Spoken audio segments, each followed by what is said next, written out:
Oh hey, here's a list of totally real cursed episodes of some of your favourite shows that never made it to air.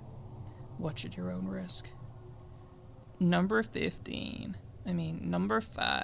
Homer murders Grandpa. To start things off, here's a weirdly dark episode of The Simpsons that was banned from ever airing, and for the most part completely vaulted away from the public eye like the Krabby Patty secret formula. This episode, simply titled The Death of Grandpa, would have been the season 20 finale, but was pulled from air after being deemed too dark and depressing. The plot of this episode focused on Grandpa being a general nuisance to Homer until he finally snaps and straight up murders him. The rest of the episode was allegedly focused on Homer hiding the murder from the rest of the family, and later the police. After some video evidence came out about him committing the murder, Homer framed his half-brother Herb on the murder, who was sent to death in what would have been the character's last appearance on the show. Some of the finished animation for this episode was used in a fantasy sequence from another episode. In this episode, after getting annoyed on a car ride, Homer suffocates his father to death. Few people who have seen the original banned episode reportedly could never see Homer in the same way again, particularly after the eerie way the episode ended. Apparently, Homer looks directly into the camera with uncannily realistic bloodshot eyes. Many felt he looked directly into their souls.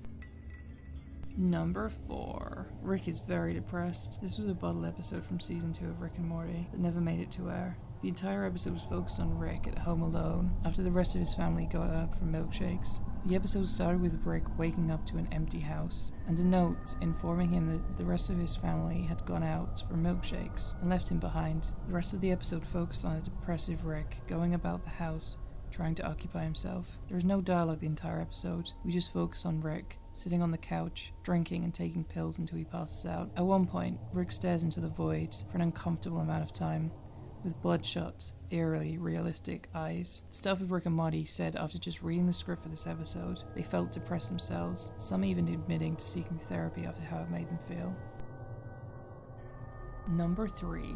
Pikachu dies. This episode of Pokemon was intended to teach kids about loss. However, in its initial test viewings, audiences found it to be too upsetting, particularly for children, and it was banned before it even went on air. In fact, all known sources of this episode were deleted after a member of the test audience made an attempt on their own life days after watching it. It is not known for sure whether or not viewing this episode was entirely to blame for this. All we know about this infamous episode is a basic plot synopsis, and this is only from scattered reports. After Pikachu sustains injuries from a particularly graphic battle with Team Rocket, Ash takes him to Nurse Joy, but his condition only gets worse. Severe wounds Pikachu had sustained were reportedly graphic in detail, and Pikachu lost all remnants of his old self, resembling only a suffering animal. Pikachu legitimately dies in this episode, but the gang bring him back with voodoo. But the Pikachu that comes back is not quite the same as the one that died.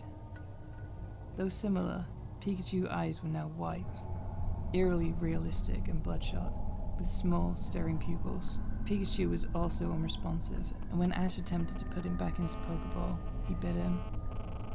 The episode concludes with Ash taking Pikachu out into the woods to put him out of his misery. Allegedly, the next episode stars Pikachu's replacement, found by Ash in the wild moments after killing the original Pikachu. Number 2.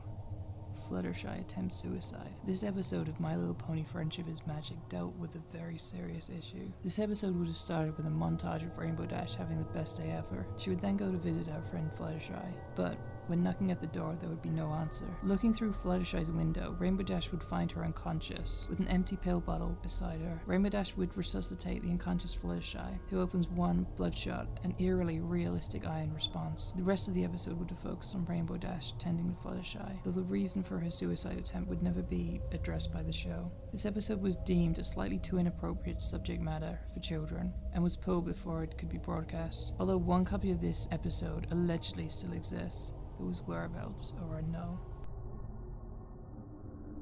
Number 1. Squidward's Revenge. We all know about Squidward's suicide, the totally real episode where Squidward fucking kills himself, but not many know about the episode entitled Squidward's Revenge, in which Squidward brings a shotgun to the Krusty Krab. This was intended to be a finale for the series, but was pulled at the storyboarding stage after it was deemed slightly too inappropriate for children. Not much is known about this episode, as the only existing script and most of the storyboard has been lost and forgotten. The basic premise for this episode would have been Squidward going about his everyday life and gradually getting more and more annoyed by the characters around him, particularly SpongeBob, until finally he snaps and shoots at the Krusty Krab. The few panels of the storyboard that remain paint a horrific picture of what this episode would have been like. One shows Mr. Krabs lying on the floor in a pool of his own blood, a distraught Plankton kneeling by his lifeless body. Another shows SpongeBob screaming in horror, splatters of someone else's blood on his face. The third image was the most distressing of all. The episode would have ended on one of those detailed paintings SpongeBob does sometimes. The painting was of Squidward, looking directly into the camera, with bloodshot, eerily realistic eyes. It is not known where this image of Squidward is now, or even who painted it. However, the few SpongeBob employees who allegedly saw the image firsthand either quit the show or admitted to going to therapy after seeing it because of the trauma it caused. Needless to say, they can never view Squidward in the same way again. Those eerily realistic, bloodshot eyes still haunt their nightmares to this day. Thanks for watching my totally real top 5 video. Okay, bye. Ow, my eyeball.